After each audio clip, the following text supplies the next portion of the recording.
Desde el Centro de Noticias de Jaldeshi TV en Bogotá, esto es Noticias Jaldeshi TV, la cara no occidentalizada de Colombia, edición central. Buenos días, Jaldeshi TV llega a la audiencia colombiana para dar a conocer la realidad no occidentalizada de Colombia, la realidad indígena. Hemos decidido aumentar nuestra transmisión por medio de la web y de YouTube. Buscamos conectar a la audiencia millennial y poder seguir creciendo de manera exponencial. Recuerden que somos el único noticiero que se enfoca en la realidad indígena del país. Por ese camino, hoy nos permitimos mostrarles los siguientes acontecimientos y sucesos que resultarán de gran importancia para ustedes. El equipo de producción que estará cubriendo estos hechos informativos está conformado por Ángela María Alfaro, María Paula Hernández y quien les habla, Julián Campos. A continuación los dejamos con los titulares del día de hoy. El choque cultural indígena en Colombia, especialmente económico, debilita cada vez más las comunidades indígenas. El lenguaje cotidiano de los colombianos tiene un amplio legado muisca. El desarrollo jurídico y de acuerdos para la protección indígena en el país pierde toda su solidez en la práctica. La historia de los indígenas en América Latina siempre se ha visto denigrada por aquellos que tienen el poder. Sin embargo, a partir de los años 80 en América Latina se empezó a tener en cuenta consideraciones respecto a los derechos de los pueblos indígenas. En especial en Colombia, bajo la Constitución Política de 1991, se le dio especial importancia a las comunidades indígenas en términos de ordenamiento territorial, la apertura de espacios políticos y sociales de participación para los indígenas, en especial la circunscripción especial de indígenas para el Senado. Adicionalmente, nacieron movimientos como el Movimiento de Autoridades Indígenas liderado por un indígena guambiano o el Movimiento de Alianza Social Indígena liderado por un indígena en Vera. También se le dio el reconocimiento de carácter multiétnico y pluricultural de nuestro país y la garantía de derechos territoriales y culturales de los indígenas. Esto por un lado constitucionalmente. Adicionalmente, en el último proceso de paz que se dio en Colombia, se adjuntó un capítulo entero en el que se incluyó un contenido étnico en materia de reforma rural integral, participación, garantías de seguridad y soluciones del problema de drogas ilícitas.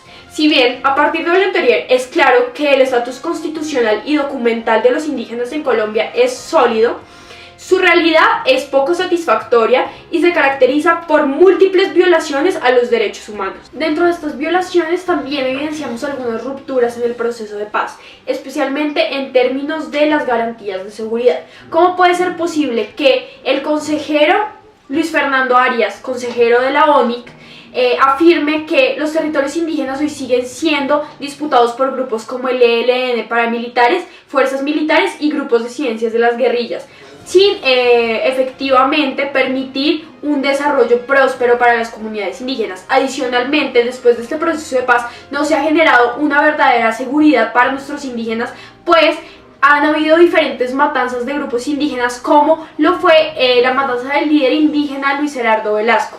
En adición a lo que sucede con el proceso de paz, que es supremamente grave, hay que tener en cuenta los otros ámbitos en los que los indígenas se ven denigrados.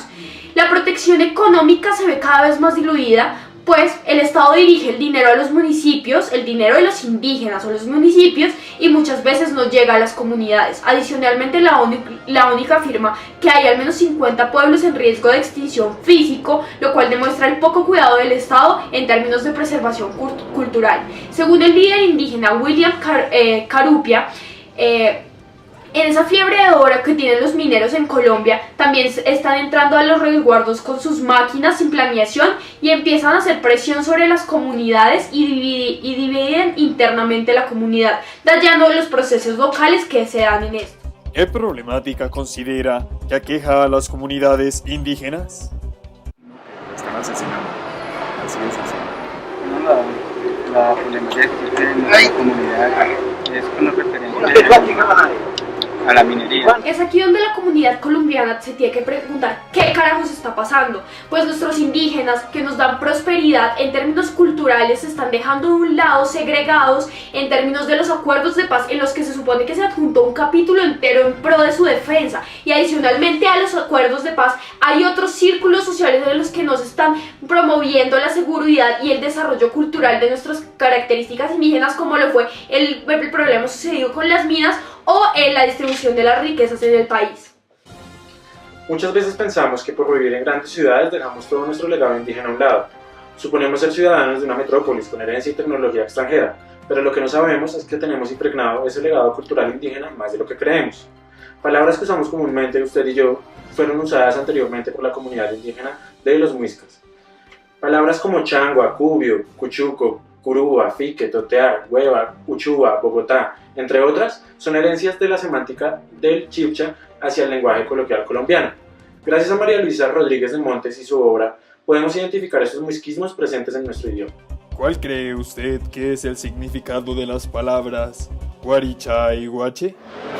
Guaricha es, pues no sé, cuando uno quiere insultar a alguien, como una persona, una mujer, de pronto, en peleas de mujeres, como, ay, eres una guaricha. No sé, si una persona, por lo general se le dice un hombre cuando no es respetuoso con las mujeres. A todas estas, ¿cuál es el verdadero significado de estas palabras y cuál es su relación con las comunidades indígenas? Por un lado, guache en el lenguaje chibcha de los muiscas significaba guerrero y era la descripción perfecta de un hombre valiente y caballeroso, mientras que guaricha era un símbolo de guerrera. La leyenda muisca relataba que era una mujer y una princesa muy bella. Esto se puede ver los significados completamente contradictorios con lo que las personas actualmente piensan, la connotación que se tiene actual y la connotación que tienen los muiscas. Según Fabián Urbina, esta connotación negativa la añadió el conquistador español cuando fue imponiendo su lengua. En esta parte final del noticiero Jaldeshi TV traemos un reportaje especial de la reportera María Paula Hernández, quien se fue hasta los rincones de la Universidad Externa de Colombia para poder evidenciar el choque cultural que viven las comunidades indígenas con el mundo occidental. Continúa, María Paula. Buenas tardes, entonces estamos aquí con un estudiante de la Universidad Externa de Colombia que pertenece a una comunidad indígena y que nos va a dar su visión acerca de cómo están hoy las comunidades indígenas. Muy buenas tardes. Bueno, este tema es bastante complejo, pero pues trataré de resumir o trataré de dar al menos una pequeña explicación de la visión indígena de mi pueblo, porque no puedo generalizar. Y pues yo pertenezco al pueblo Sicuani, que es de la Orinoquía colombiana, del departamento Alvechada, del pueblo Sicuani. El Sicuani en el contexto de occidental, o sea, como para dar una analogía entre el contexto sicuani y el contexto occidental, es bastante chocante. Tan solo de venir acá a la Universidad Externa de Colombia, me tocó adaptarme a ciertas particularidades para poder continuar con la carrera. De las anteriores entrevistas podemos concluir dos cosas. Uno, que efectivamente la economía indígena se ve afectada por la modernidad, ya que su principal fuente de obtención de recursos es la naturaleza, y la naturaleza se está viendo invadida por el hombre moderno. Y segundo, que en busca de los recursos, de estos recursos, los indígenas se movilizan a las ciudades y tienen un choque de cultura muy fuerte. Bueno, de esta manera esta edición es un abrebocas de lo que serán nuestras futuras emisiones. Esperamos seguir compartiendo con ustedes para que sigamos enriqueciendo acerca de las dos caras que tenemos en Colombia y seguir conociendo de nuestra cultura. Nos vemos en la próxima edición.